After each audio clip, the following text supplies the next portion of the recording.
ప్రతిసారి ఆయన సన్నిధిలో ఉండే పాపం చేస్తున్నావు అన్న సంగతి నువ్వు జ్ఞాపకం చేసుకోవాలి. నువ్వు పాపం చేస్తున్న ప్రతిసారి ఆయన సన్నిధిలో ఉన్నావు అన్నమాట. అక్కడి నుంచునే నాకు ఎప్పుడైతే ఆలోచించి దీని గురించి నేను ప్రిపేర్ అవుతున్నానో, ఈ మెసేజ్ గురించి ప్రిపేర్ అవుతున్నానో, ఎప్పుడైతే ఈ థాట్ వచ్చిందో ఆ రోజు నుంచి నేను భయపడడం నేర్చుకున్నాను. అప్పటి నుంచి నాకు భయం వేసింది ఒక రకంగా. అవును, నేను చేస్తున్న ప్రతి పాపం దేవుని సన్నిధిలో దేవుడు, దేవదూతులు అందరూ పరలోక రాజ్య సమూహం అంతా ఎంత గొప్ప సాక్షి సమూహము అని అంటాడు కదా, వాళ్ళందరూ కలిపి నన్ను చూస్తున్నారు ఫోకస్ లైట్లో. వాళ్ళ మధ్యలో నుంచి నేను పాపం చేస్తున్నాను. ఆలోచించండి, మనం చేస్తున్న ప్రతి పాపం ఆయన సన్నిధిలో చేస్తున్నాం. ఎందుకంటే ఆయన లేని ఏరియా అంటూ ఏమీ లేదు. దావీదు మహారాజు ఉంటాడు, నేను ఎక్కడికి వెళ్ళాను నువ్వు అక్కడ ఉంటావు కదా, భూమి మీద ఉన్నా నువ్వు అక్కడ ఉంటావు, సముద్రం లోపలికి వెళ్ళాను నువ్వు అక్కడ ఉంటావు, పొన్న వేకు రెక్కలు చెట్టుకుని లేదా ఆకాశంలో నేను పక్షుల్లో ఎగిరిరా నువ్వు అక్కడ ఉంటావు. ఆయన లేని ఏరియా అంటూ ఏం లేదు. ఆయన సర్వవ్యాప్తి.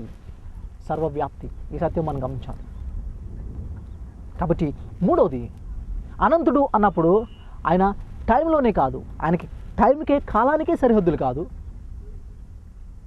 అలాగే ఆయన ప్రజెన్స్కే సరిహద్దులు లేవు. అంత మాత్రమే కాదు, ఆయన జ్ఞానానికి కూడా సరిహద్దులు లేవు. దీన్ని ఏమంటామంటే సర్వజ్ఞాని అని అంటాం.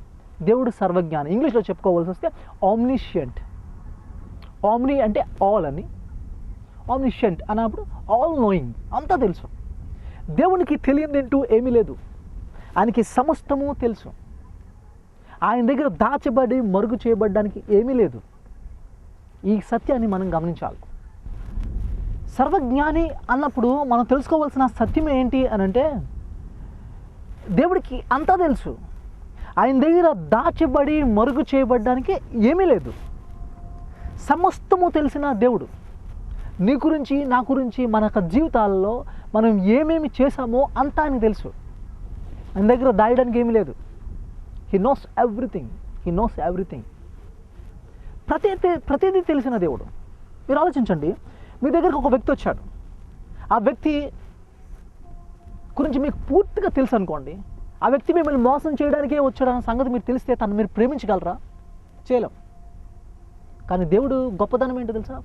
ఆయన నా గురించి సమస్తం తెలిసినప్పటికీ స్టిల్ ఆయనను ప్రేమిస్తున్నాడు. మన పరిస్థితి మనల్ని చూసినప్పుడు, మన పరిస్థితి దేవుడు చూసినప్పుడు నేను పాపిని అన్న విషయం ఆయన తెలుసు. భవిష్యత్తులో నేను ఆయన మీద తిరుగుబాటు స్వభావం చేస్తానని కూడా తెలుసు. కానీ స్టిల్ ఆయన తన ప్రేమను మాత్రం కోల్పోకుండా నన్ను ప్రేమించడం ఏమంటాం దీన్ని? ఆయన తెలుసు. ఎప్పటికన్నా శిష్యుడు యోధ ఆయన్ని సిలువకు అప్పచెప్తాడని తెలీదా? తెలుసు. కానీ అసలు అదే మనసులో పెట్టుకోకుండా తను స్వచ్ఛందంగా ప్రేమించుకుంటున్నా వచ్చిన విధానం మనకు అర్థమవుతుంది. కాబట్టి దేవుడికి అంతా తెలిసిన దేవుడి దగ్గర మరుగు చేయబడడానికి, దాయడానికి ఏమీ లేదు. నీ జీవితంలో నువ్వు రహస్యంగా చేసిన ప్రతి తప్పు ఆయన తెలుసు. అన్నీ రికార్డ్ అయినాయి ఆయన దగ్గరికి. ఆయన దగ్గర దాయపడడానికి ఏమీ లేదు. ఈ సత్యాన్ని మనం గమనించాలి. దేవుడు సర్వజ్ఞాని. ఆయనకి అంతా తెలుసు. ప్రపంచంలో, యూనివర్స్లో ఏం జరుగుతుందో ఆయనకు తెలుసు. నీ జీవితంలో ఏం జరుగుతుందో కూడా ఆయనకు తెలుసు. ఆయనకు తెలియకుండా ఏదీ జరగట్లేదు. ఆయనకు తెలియకుండా చివరికి ఒక పక్షి కూడా నేలను రావట్లేదు అంటాడు. కాబట్టి సమస్తము ఆయనకు తెలుసు. ఆయన దగ్గర నువ్వు దాయపడడానికి ఏం లేదు. కాబట్టి నీ జీవితం గురించి ఆయనకు తెలుసు. కాబట్టి ఈరోజు మోకరిద్దాం దేవుని సన్నిధిలో. ప్రభా, నా జీవితంలో సమస్తము నీకు తెలుసు. నేను చేసిన తప్పులన్నీ నీకు తెలుసు. నా పాపాలు, నా అతిక్రమాలకు తెలుసు. అయినప్పటికీ నువ్వు నన్ను ప్రేమిస్తున్నావు. ఇదిగో నీ సన్నిధిలో నిన్ను ఒప్పుకుంటున్నాను. మరి తెలిసిన దేవునికి ఎందుకు ప్రార్థన చేయాలి? ఇది కదా ప్రశ్న. అంటే నువ్వు ప్రార్థన చేయడం బట్టి తెలియని దేవునికి నువ్వేదో చెప్పి ఎక్స్ట్రా ఇన్ఫర్మేషన్ ఇవ్వడం కాదు. ప్రార్థన అనేది ఏంటంటే నువ్వు ఒబే అవుతున్నావు దేవుని సన్నిధిలో. ఆయన చిత్తానికి నీ యొక్క చిత్తాన్ని సింక్రనైజ్ చేసుకుంటున్నావు. అందుకని ప్రార్థన. ప్రభా, నీ చిత్తానికి నేను లోబడుతున్నానని లోబడే స్వభావాన్ని తీసుకొస్తున్నావు ప్రార్థన ద్వారా. కాబట్టి దేవుడు సర్వజ్ఞాని అని తెలిసినప్పుడు ఇమీడియట్గా అది నాకు చాలా మనకు భయం పుట్టించాలి. ఎందుకంటే నా గురించి అంతా తెలుసు ఆయనకి. అంతా తెలుసు. ఆయన దగ్గర ఏమీ దాయలేదు. నీ గురించి నీ ఫ్రెండ్స్కి ఇంకా నీకు కొన్ని విషయాలు తెలియవు. ఎందుకంటే నువ్వేంటో పూర్తిగా నీ ఫ్రెండ్స్కి నువ్వు చెప్పవు, నీ స్నేహితులకి, అలాగే నీ తల్లిదండ్రులు నువ్వు చెప్పవు, అలాగే నీ భర్తకి నువ్వు చెప్పవు, నీ భార్యకి నువ్వు చెప్పవు. కానీ దేవుడికి మాత్రం అన్నీ తెలుసు. నువ్వు చెప్పకపోయినా ఆయనకు తెలుసు. బై ది వే, నీ గురించి నీకు తెలియదేమో, కానీ నీ గురించి నీకన్నా ఎక్కువ దేవునికి తెలుసు. నీ తల వెంట్రుకలు ఎన్ని ఉన్నాయి కూడా ఆయనకు తెలుసు. సో సర్వజ్ఞాని అయిన దేవుని అన్న విషయాన్ని మనం గమనించాలి. అంత మాత్రమే కాదు, దేవుడు టైంలో ఇన్ఫినిటీ అన్నాం, దాన్ని ఎటర్నల్ అన్నాం. అలాగే ప్రజెన్స్లో ఆయన ఇన్ఫినిటీ, దాన్ని ఏమంటామంటే ఆమ్ని ప్రెజెంట్ అన్నాం, సర్వవ్యాప్తి అన్నాం. అలాగే నాలెడ్జ్లో ఆయన ఏమన్నామనంటే ఇన్ఫినిటీ అన్నాము. నాలెడ్జ్లో ఆయనకి లిమిట్స్ లేవు, దాన్ని ఏమంటామంటే సర్వజ్ఞాని అని అన్నాం. ఇప్పుడు చివరిగా ఆయన గురించిన గొప్ప సత్యం ఏంటంటే ఆయన సర్వశక్తిమంతుడు. శక్తిలో కూడా ఆయనకి లిమిట్స్ లేవు, ఆయన శక్తికి కూడా లిమిట్స్ లేవు. దాన్ని ఏమంటే సర్వశక్తిమంతుడు అంటాం. దాన్ని ఏమంటామంటే ఇంగ్లీష్లో omni potent. Omni potent, omni potent అన్నప్పుడు, దేవుడు సర్వశక్తిమంతుడు అన్నప్పుడు మీరు ఆలోచించండి. దేవుడు సర్వశక్తిమంతుడు అంటే దేవుడు ఏదన్నా చేయగలడు, అవునా కదా? దేవుడు ఏదన్నా చేయగలడు. ఎస్. అయితే అక్కడ ప్రశ్న మనం గమనించాలి.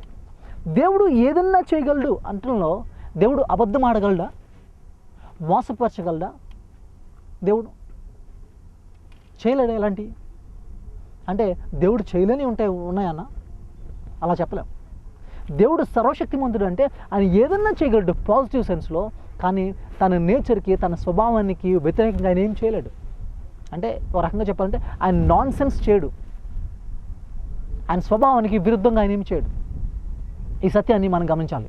సో దేవుడు సర్వశక్తిమంతుడు అనే విషయాన్ని మనం జ్ఞాపకం చేసుకుంటున్నప్పుడు మీరు ఆలోచించండి, ఆయన సర్వశక్తిమంతుడు అనే విషయం నాకు ఎప్పుడు అర్థమైందంటే, బాగా నా చిన్నప్పుడు మా స్కూల్లో నేను చదువుకుంటున్నప్పుడు మా సైన్స్ టీచర్ ఇలా చెప్పింది. ఆవిడ ఏమనంటే, భూమికి 13 లక్షల రెట్లు పెద్దవాడు ఉంటాడంట సూర్యుడు. అంటే మీరు అంత పెద్దవాడు ఆలోచించండి, సూర్యుడు. ఇలాంటి సూర్యుడికి 18 లక్షల రెట్లు పెద్దది ఉంటుంది ఒక్కొక్క నక్షత్రం. అంటే 13 లక్షల భూములు పెడితే అంత ఉంటాడో ఒక సూర్యుడు. 18 లక్షల సూర్యులు కలిపి అంత ఉంటాడో ఒక్కొక్క నక్షత్రం. ఇలాంటి నక్షత్రాలు ఎన్ని ఉన్నాయనంటే శాస్త్రవేత్తలు ఏం చెప్పారంటే గుంపులు గుంపులుగా నక్షత్రాలను విభజించారు. దాన్ని ఏమంటామంటే గెలాక్సీస్ అంటాం, లేకపోతే నక్షత్ర మండలి అని అంటాం. మనం ఉంటున్న నక్షత్ర మండలి పేరు ఏంటంటే మిల్కీవే గెలాక్సీ, లేకపోతే పాలపుంత నక్షత్ర మండలి అని అంటారు. ఈ పాలపుంతలో నక్షత్రాలు ఎన్ని ఉన్నాయంటే, ఒక్క గుంపులో ఎన్ని ఉన్నాయి అంటే శాస్త్రవేత్తలు చెప్తున్నారు, ప్రతి నక్షత్రానికి నువ్వు పేర్లు పెట్టేసి, అంటే ఈ గుంపులో ఉన్న నక్షత్రాలకి పేర్లు పెట్టేసి సెకండ్కి ఒక పేరు చెప్పిన నువ్వు చదువుకుంటూ పోతే నువ్వు కౌంట్ చేయడానికి, అంటే లెక్క పెట్టడానికి, ఆ గుంపులో ఉన్న నక్షత్రాలను లెక్క పెట్టడానికి కనీసం 3000 సంవత్సరాలు పడుతుందని అంచనా, ఒక్క గుంపులో ఉన్న నక్షత్రాలను లెక్క పెట్టడానికి. ఒక రకంగా చెప్పాలంటే ప్రభు భూమి మీదకి వచ్చినప్పటి నుంచి ఇప్పటి వరకు నువ్వు లెక్క పెట్టుకుంటే, ఎవరైనా జీవించి సెకండ్కి ఒకటి చెప్పిన లెక్క పెట్టుకుంటూ కూర్చుంటే ఇప్పటికి ఒక్క గుంపులో ఉన్న నక్షత్రాలను కూడా నువ్వు లెక్క పెట్టలేవు. అంత గొప్ప, అంత అన్ని నక్షత్రాలు కలిగిన ఒక గుంపు. ఇలాంటి ఎన్ని గుంపులు ఉన్నాయంటే, ఇలాంటి గుంపులు మళ్ళీ కొన్ని కోట్ల గుంపులు ఉన్నాయి. మీరు ఆలోచించండి. కాంతి సెకండ్కి 3 లక్షల కిలోమీటర్లు ప్రయాణం చేస్తుంది. చంద్రుడి కాంతి భూమిని చేరడానికి 1 సెకండ్ పడుతుందంటే 3 లక్షల కిలోమీటర్లు. సూర్యుని కాంతి భూమిని చేరడానికి 8 నిమిషాలు పడుతుందంటే 8 నిమిషాలకి 480 సెకండ్స్ ఉన్నాయి. కాబట్టి 480 ఇంటూ 3 లక్షల కిలోమీటర్ల దూరం. కానీ నక్షత్రం యొక్క కాంతి భూమిని చేరడానికి కొన్ని లక్షల సంవత్సరాలు పడుతుందన్నారు. కొన్ని లక్షల సంవత్సరాలకి ఎన్ని సెకండ్లు ఉంటాయి, అన్ని సెకండ్లు ఇంటూ 3 లక్షల కిలోమీటర్లు. మీరు ఊహించగలరా? ఊహించలేం. ఎంత పెద్ద విశ్వాన్ని దేవుడు కేవలం తన నోటి మాట చేత కలుగుగాక అంటే కలిగింది. That is omnipotence. దేవుడు సర్వశక్తిమంతత్వం అక్కడ కనబడుతుంది. ఏమీ లేని దాంట్లోంచి సమస్తాన్ని సృష్టించిన సృష్టికర్త ఆయన. ఒకసారి ఒక సైంటిస్ట్ చెప్తున్నాడంట, ఏమంటాడంటే దేవునితో ఛాలెంజ్ చేశాడట, నువ్వే కాదు నేను కూడా మనిషిని తయారు చేయగలను, నాకు క్లోనింగ్ తెలుసు అని అంటే పందెం పెట్టుకుందామని దేవుడితో ఛాలెంజ్ చేసి అనంటే సరే అన్నాడట దేవుడు. అనేసి రెడీ 1 2 3 అనబోతుంటే దేవుడు అన్నాడంట, ఆగాగు నీ మట్టి నువ్వే తెచ్చుకో అన్నాడట. ఎక్కడ తెచ్చుకుంటాడు మట్టి? దేవుడిచ్చిన పదార్థాలను ఉపయోగించుకొని నువ్వు కొత్త పదార్థాన్ని తయారు చేయగలవేమో, కానీ ప్రోక్రియేట్ చేయగలవేమో, కానీ నథింగ్లోంచి సంథింగ్, అంటే ఏమీ లేని దాంట్లోంచి ఏదో ఒకటి నువ్వు తయారు చేయలేవు. శూన్యంలోంచి సమస్తాన్ని సృష్టించిన సృష్టికర్త దేవుని యొక్క గొప్పతనం అక్కడ అర్థమవుతుంది. కానీ మనిషి శూన్యంలోంచి ఏమి చేయలేడు. ఆల్రెడీ దేవుడు ఏమైతే ఇచ్చాడో దాన్ని ఉపయోగించుకొని నువ్వు కొత్త వస్తువులు తయారు చేసుకోగలవేమో కానీ అంతేగాని సృష్టించలేడు. నథింగ్లోంచి సంథింగ్ మంచి చేయలేడు, కానీ దేవుడు మాత్రం చేయగలడు. ఈ సంగతి మనం గమనించాలి. ఎందుకు అనంటే దీన్ని ఏమంటామంటే నథింగ్లోని సమస్తాన్ని సృష్టించడం ఏమంటామంటే అవుట్ సైడ్ ఆఫ్ నథింగ్ అనడానికి ఎక్స్ నిహిలో అని అంటారు. ఎక్స్ నిహిలో అంటే అవుట్ సైడ్ ఆఫ్ నథింగ్, ఏమీ లేని దాంట్లోంచి సమస్తాన్ని సృష్టించిన సృష్టికర్త. ఎక్కడ దేవుని యొక్క శక్తిమంతత్వం, దేవుని యొక్క గొప్పతనం మనకు అర్థమవుతుంది. దేవుడు ఏమీ లేని చోట నుంచి కేవలం తన నోటి మాట చేత ఏమీ లేనప్పుడే అన్నీ ఉన్నట్టు పలికాడట, అంతే వచ్చేసింది. వెలుగు కలగకంటే వెలుగు వచ్చింది. నాకు భూమి కావాలనుకున్నట్టు భూమి వచ్చేసింది అంతే.